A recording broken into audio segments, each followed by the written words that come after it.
Hola, hola, Dios me los bendiga. Estamos una vez más en su programa Hablando la Palabra, grupo número 3. Bueno, estamos aquí contentos y felices saludando a todos los que los que nos escuchan, los que nos están sintonizando y los que nos van a sintonizar más adelantito. Así que bueno, hoy estamos súper felices porque tenemos invitados, wow, súper especiales. Y en esta ocasión nos acompañan nuestros hermanos, la hermana Sonia Ramos, nuestra hermana Marta Cruz, nuestro hermano Joel Ayala y nuestro hermano William Galvez. Estos invitados especiales, wow, están tan hermosos. Gracias por acompañarnos, hermanos.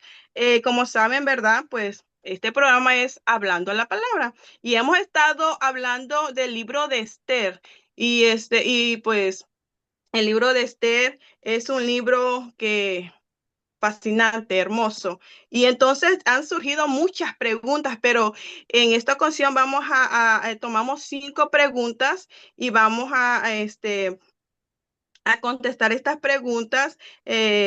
Yo creo que son preguntas súper importantes para tener una vida cristiana, ¿verdad? Plena, con sabiduría, con conocimiento, ¿no? Entonces, vamos a tener estas preguntas y vamos a comenzar. Son 5 preguntas, ¿verdad? Yo voy a contestar la primera, mis hermanos, y después vamos a estar dejando el espacio para que ustedes aporten, ¿verdad? Para que ustedes nos ayuden a contestar estas preguntas que han surgido. Bueno, la primera pregunta dice, ¿alguna vez usted se ha encontrado en una situación donde no sabe o entiende por qué está ahí?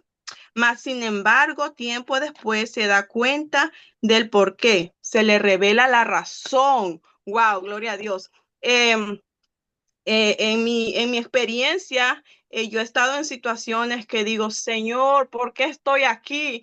Pero, más sin embargo, después el Señor me muestra y me enseña, te pasé por este camino, estuviste aquí porque ahora tú vas a utilizar lo que tú experimentaste, lo que tú viviste para que ayudes a otras personas. Eso es algo, wow, que en su momento uno no lo entiende, hermanos, de verdad, uno no lo entiende. Yo creo que muchas personas, creo que ustedes también han pasado por situaciones que uno no entiende, que uno no comprende, pero después cuando uno mira los resultados, el por qué, el pasar, uno dice, wow, gracias Señor, porque solo Él es el que nos puede ayudar, ¿no? Entonces yo creo que en esta historia de Esther, eso mismo, o sea, quizás Esther estuvo en unas, la historia nos relata que ella ha estado en situaciones, ¿verdad? Que a lo mejor ella no quería estar, pero pues era para un propósito. Y damos gloria a Dios, ¿verdad? Por estas preguntas que surgen, que wow, y tiene uno más respuesta, pero bueno, ustedes saben, el tiempo es wow, súper rápido y es oro. Así que bueno, vamos a seguir con la siguiente pregunta y dice la siguiente, ¿cuántos ayunos hay en la Biblia? ¿Cómo se ayuna?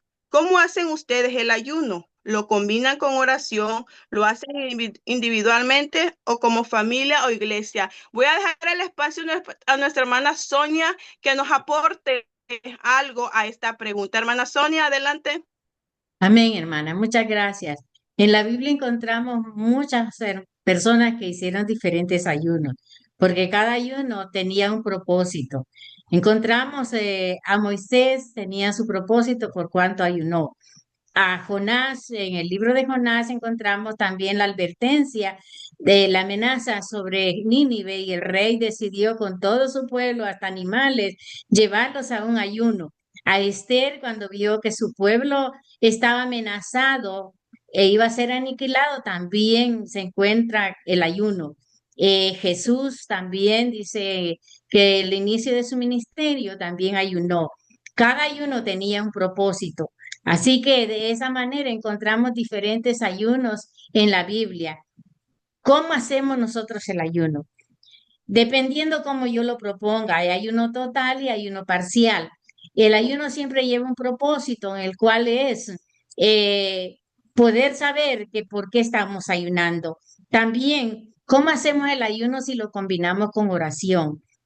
Sí, es necesario porque para eso nos apartamos en ese tiempo, para buscar a Dios en humillación, en una búsqueda de ayuno acompañado con la oración, porque a eso se trata, de buscar a Dios a través de esa forma, porque el ayuno nos acerca a Dios y Él cumple propósitos en nosotros. También no ayunamos porque queremos obligar a Dios que conteste nuestras peticiones porque Él es soberano y Él hace como a Él le place. También, como lo dijo usted, es una disciplina espiritual que nos hace a nosotros sentir la necesidad de que debemos ayunar. Así que también lo hacemos individual. Por supuesto, cuando yo propongo un ayuno, me propongo hacerlo yo sola y sé por qué propósito debo de ayunar. Familiar, pues nosotros como pueblo de Dios hemos enseñado a nuestra familia que debemos de ayunar por algún propósito que haya en nuestro corazón. Congregacional también, el pastor llama a la iglesia a hacer ayunos congregacionales y eso pues nos hace mantenernos en una disciplina, en una práctica que lo hacemos algo apropiado para ayudar en nuestra vida espiritual. Pero el punto que yo quiero concluir a la pregunta es, ¿cómo nosotros estamos conectando a estas nuevas generaciones que es necesario que nosotros debemos de buscar a Dios de esa forma en ayuno y oración? Somos responsables para poder hacerlo e inculcar en la vida de las nuevas generaciones que no se les olvide que es una disciplina espiritual. Gracias, hermana. Wow, hermana, gracias, gracias por su aportación. Es de mucho valor porque mucha gente no sabe o a veces no entiende por qué voy a ayunar o qué es el ayuno, ¿verdad? Pero gracias por su respuesta muy acertada. Gracias, hermana. Bueno, seguimos con la siguiente pregunta. Y la siguiente dice, ¿en los últimos 12 meses han sido testigos de injusticias? En caso afirmativo, ¿qué hicieron o no hicieron? ¿Duraron en hacer algo como Esther? ¿Por qué? Esta pregunta, bueno, esta respuesta, voy a dejar a nuestro hermano Joel que nos comparta algo, ¿verdad? Que nos ayude a contestar esta pregunta. Adelante, hermano. Dios me la bendiga, hermana Brenda. Gracias por Amén. esa pregunta. Quiero comentarle algo que sí, sí fuimos testigos de una injusticia. Wow. Y sabe que lo más difícil es que esta injusticia no fue de afuera, sino que fue desde adentro de nuestro propio hogar, con nuestro propio hijo. Un día nos llama la señora que cuida a nuestros niños y nos dice que él había golpeado a una niña en la cara. Como padre, eso nos impactó. Instantáneamente le llamamos a él y él no quiso mencionar nada. Cuando llegamos a la casa y lo confrontamos, él no dijo nada, él guardó silencio. Y ese silencio de verdad, hermana, nos agobió. Entonces decidimos castigarlo. Y cuando lo castigamos, le dijimos también, después de darle un castigo, le dijimos, tú tienes que pedirle perdón a la niña. Y entonces él aceptó el castigo. Al día siguiente, hicimos una videollamada con la persona donde cuidan el niño y le dije, pídele perdón a la niña. Cuando le digo pídele perdón a la niña, él con una voz así bien triste lo vi y dijo, esta es una injusticia, decía. Esta es una injusticia. Hermana, realmente cuando yo escucho a mi hijo decir estas palabras, esta es una injusticia, en ese momento me quedé inquieto y me recuerdo que estaba en el auto y le dije, Señor, estaba ya en mi trabajo, Señor, por favor, dame sabiduría. Y me puse a orar. En ese momento que me puse a orar, me recuerdo que vino a mí en mi mente unas palabras en la universidad que siempre decían los compañeros, decían, a los hechos me remito. Entonces, cuando dijo a los hechos me remito, tomé el auto, me dirigí hacia la casa donde la hermana que cuida al niño y pedí permiso, le dije, por favor, no puede dar permiso de hablar con los niños. Y le digo a los niños que estaban acá ahí, queriendo saber lo que había sucedido, y le digo a mi hijo, ¿qué pasó? Y entonces él me dice así, ya tuvo valor para hablar. Ella comenzó y la niña avergonzada me dice estas palabras, fue un accidente, me dice la niña. Y los demás niños que estaban ahí al contorno me dijeron, estaban jugando. Entonces, en ese momento, hermana, supimos que nuestro hijo había reaccionado mal.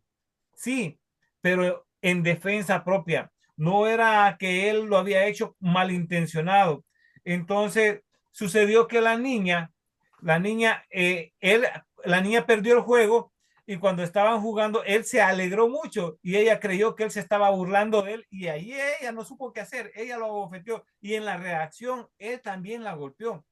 Y en eso, hermano, cuando nos dimos cuenta, ya habíamos castigado a nuestro hijo, lo habíamos obligado a que le pidiera perdón a la niña.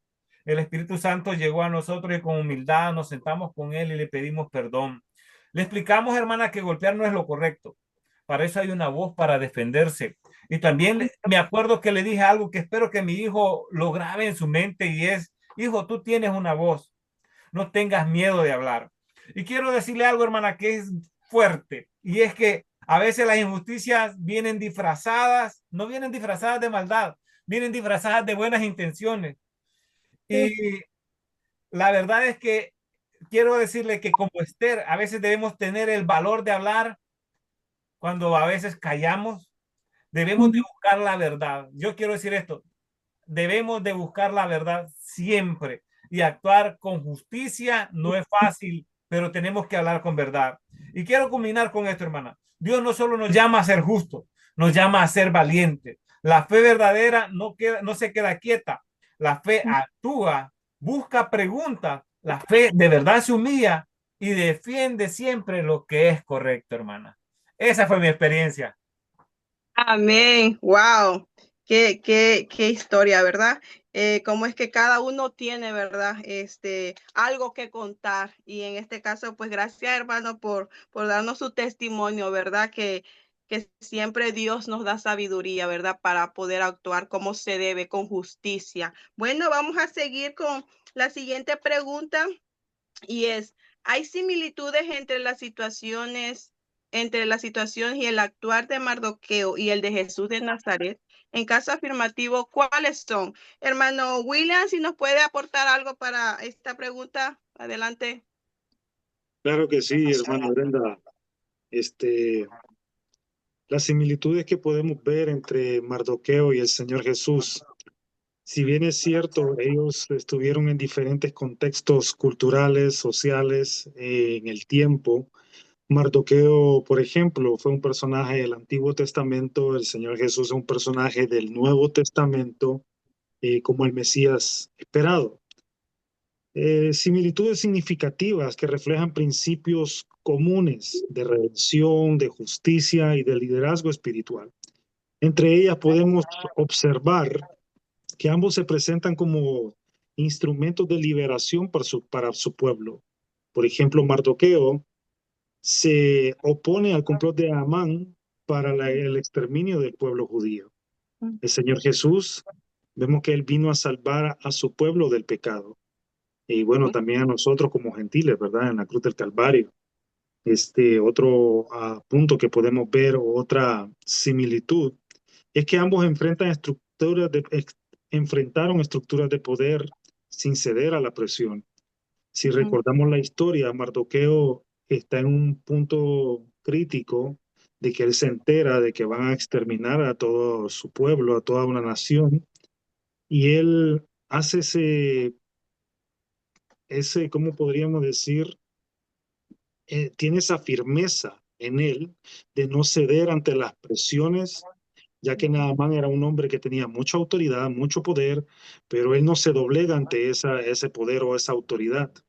Ahora, el Señor Jesús, si bien es cierto, él no se fue en contra del poder político o el imperio romano que estaba en ese entonces, pero sí él tuvo un gran problema, si lo pudiéramos decir así, en contra del poder religioso, en el caso de los fariseos, de los saduceos.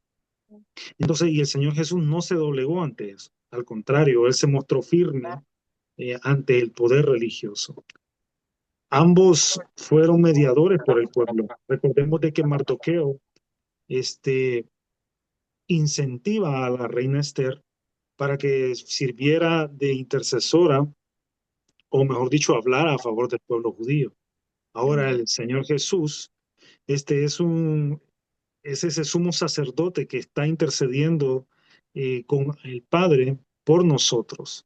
Otra similitud que puedo ver y encontrar, que puedo observar entre ambos personajes, es de que ambos son despreciados. Inicialmente, al principio fueron despreciados y al final fueron exaltados. En el caso de Mardoqueo, si recordamos de que Él fue uno de los héroes, si lo pudiéramos decir así, de que evita la muerte del rey Asuero, pero en el momento no se le exaltó, no se le dio pompa, ¿me entiende? Al contrario, se quedó en el olvido hasta tiempo después. Ahora, en el caso del Señor Jesús, él fue humillado, fue escupido, fue ensangrentado y fue humillado hasta lo sumo, dice la Biblia, pero Dios le dio un nombre que es sobre todo nombre para que en el nombre de Jesús toda rodilla se doble. Ahora, Gloria. otro punto que me gustaría tocar en este tiempo es de que ambos ejercieron un liderazgo justo y piadoso. Vemos en el caso de Mardoqueo, llegó a tener una posición muy alta en lo que es el pueblo, hablando secularmente. Y él fue un líder que ejerció con sabiduría, ejerció con justicia y fue piadoso. Y eso nos dice mucho a nosotros también como líderes de que nosotros tenemos que saber tratar a la gente, tenemos que aplicar la misericordia. Bueno, en resumidas cuentas, que el fruto del Espíritu Santo esté manifiesto en nuestra vida de liderazgo. Ahora, el Señor Jesús, la Biblia lo llama el buen pastor y el buen pastor da la vida por sus ovejas. Ahora, el Señor Jesús nos da ese ejemplo también de que a pesar de mucha autoridad que nosotros podamos llegar a tener en el clero de una iglesia, nunca, de los nunca, utilizar esa autoridad para beneficio propio. Así que esta ha sido mi aportación, hermana Brenda, adelante. Wow, gloria a Dios. Gracias, hermano, por esta respuesta. A veces uno no sabe o a veces no entiende uno cómo comparar, ¿verdad? Pero bueno, no tanto comparar, sino como dice la pregunta, ¿verdad? Esas similitudes que a veces había en los hombres de Dios, ¿verdad? Y con nuestro Señor Jesucristo. Pero gracias, hermano, por su respuesta. Vamos a seguir ya y wow, el tiempo se nos está avanzando. Bueno, vamos a seguir con la última pregunta y dice, sabemos que el nombre de Dios no se menciona explícitamente en el libro de Esther, desde el punto de vista del lector. ¿Dónde está Dios en este capítulo? ¿Qué está haciendo? Hermana Marta, vamos a dejarle espacio para que nos aporte algo a esta pregunta. Adelante, hermana. Aleluya. Amén, hermana Brenda, muchas gracias. Pues la pregunta, pues verdaderamente es una pregunta clave, amén. Podemos ver cómo la mano invisible de Dios se percibe a través de los acontecimientos, decisiones y providencias que se desarrollan en este capítulo, amén. Leemos que los judíos enfrentan un decreto a una amenaza de exterminio, donde Dios está moviendo corazones en cada suceso. En los versos 1 al 3 nos dice que Mardoqueo escucha todo lo veredicto, amén, y se vistió de cilicio y cenizas, es una indignación, amén. También dice que el pueblo tiene duelo y lamentan y ayunan. Ellos hacen un clamor colectivo.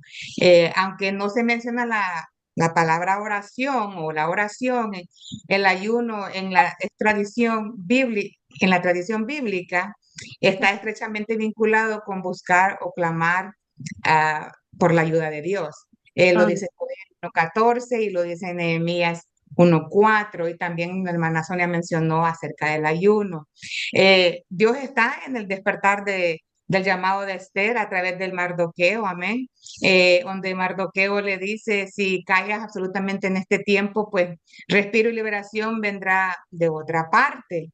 Esther no llegó a esa posición por casualidad, amén. Dios está guiando el tiempo, aunque invisible, amén. Mardoqueo prosigue diciendo, y dice, y quién sabe si para esta hora tú has llegado a ese reino, al reino. Aquí a través de Mardoqueo, Dios le hace el llamado a que despierte a Esther. ¿Qué está haciendo Dios? Dios está preparando el camino hacia la salvación. Esther se enfrenta a una decisión que podría costarle la vida. Iré, dice ella, a ver al rey, y aunque no sea conforme a la ley. Y la decisión de Esther de presentarse ante el rey fue el canal por donde Dios comenzaba a manifestar la salvación, a pesar de que ella no hubiera toda situación de esa manera. Amén. También prosigue diciendo, y si perezco, que perezca. Aunque su vida estaba en riesgo, este paso permitiría que Dios ejecutara su propósito. Esther obedeció, actuó con valentía y no menospreció el proceso. En todo esto, Dios está en el clamor y el ayuno de Mardoqueo y del pueblo. ¿Qué está haciendo? Él está despertando el propósito en Esther a través de Mardoqueo, aunque invisible. Dios la puso en ese lugar con un propósito muy mayor. Amén. Él dirigió hacia la salvación. Amén. Y hoy en este tiempo Dios sigue dirigiendo silenciosamente, pero fiel y poderosamente. Amén. Tal vez en este momento tú estés en una situación clave o en un conflicto, no dudes, Él sigue obrando. Amén, hermana Brenda. Amén. Wow. Gracias, hermana Marta, por su aportación muy valiosa, ¿verdad? A esta pregunta, porque a veces creemos que Dios no está, que Dios se ha ido, que quizás estamos solos luchando y todo, pero no, Dios está ahí. Bueno, hermanos, gracias, mil gracias, hermanos. Dios me los bendiga. Hemos llegado al final de este programa, ¿verdad?